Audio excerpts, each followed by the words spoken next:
नारायण मूर्ति, गरीब ब्राह्मण जो बन गया अरबपति।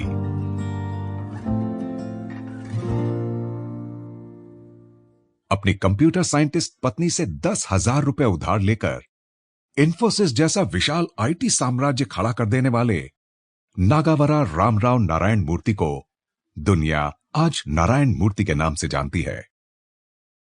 उन्हें भारत में इकोनॉमिक लिबरलाइजेशन का पोस्टर बॉय कहा जाता है। फॉर्च्यून मैगजीन ने उन्हें कभी दुनिया के 12 बड़े बिजनेसमैन की लिस्ट में रखा था। नारायण मूर्ति ने भारत में अमेरिका की तर्ज पर सिलिकॉन वैली स्टाइल का एक कामयाब स्टार्टअप स्टैब्लिश कर आईटी की दुनिया में एक रेवोल्यूशन ला दिया था। इसीलिए कोई हैरत की बात नहीं कि टाइम मैगजीन ने उन्हें father of the Indian IT sector नाम दिया। मूर्ति भारत में इसलिए इतने ज्यादा मशहूर हुए क्योंकि मिडिल क्लास बैकग्राउंड से आकर उन्होंने बिजनेस में अपने दिमाग और मेहनत से न सिर्फ अपना मुकाम हासिल किया, बल्कि 21वीं सदी के इंडियन एंटरप्रेन्योर्स के लिए वो रातों रात एक रोल मॉडल बन गए।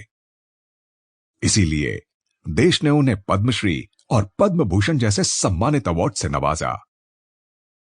साफ गोई के लिए मशहूर नारायण मूर्ति ने कभी अपनी पत्नी को यह कहकर प्रपोज किया था कि वो लोअर मिडिल क्लास फैमिली से आते हैं और वे जानते हैं कि वो कभी अमीर नहीं बन पाएंगे, लेकिन वे सरासर गलत साबित हुए।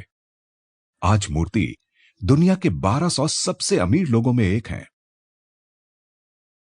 नारायण मूर्ति की कहानी बॉलीवुड की उस हिट फिल्म की तरह है जिसमें गरीबी में पैदा हुआ हीरो एक दिन कामयाबी के ऊंचे आसमान को छू लेता है।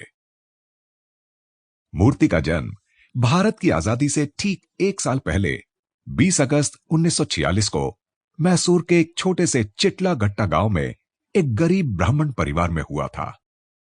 उनके फादर नागावरा रामराव हाई स्कूल में मैथ्स और बायोलॉजी पढ़ाने वाले एक मामूली टीचर थे। उनकी 5 बहनें और 2 भाई थे। इस तरह घर के कुल 10 सदस्यों के पालन की अकेली जिम्मेदारी उनके पिता रामराव पर थी। बच्चों को साल में सिर्फ एक बार दिवाली पर नए कपड़े दिलाए जाते थे, लेकिन रामराव दुनिया को खूब समझते थे। उन्होंने नारायण मूर्ति को पैसे से ज्यादा जिंदगी ईमानदारी से जीने की तालीम दी। उन्होंने मूर्ति को सिखाया कि दुनिया के सामने अच्छा बनने से पहले Sample complete. Ready to continue?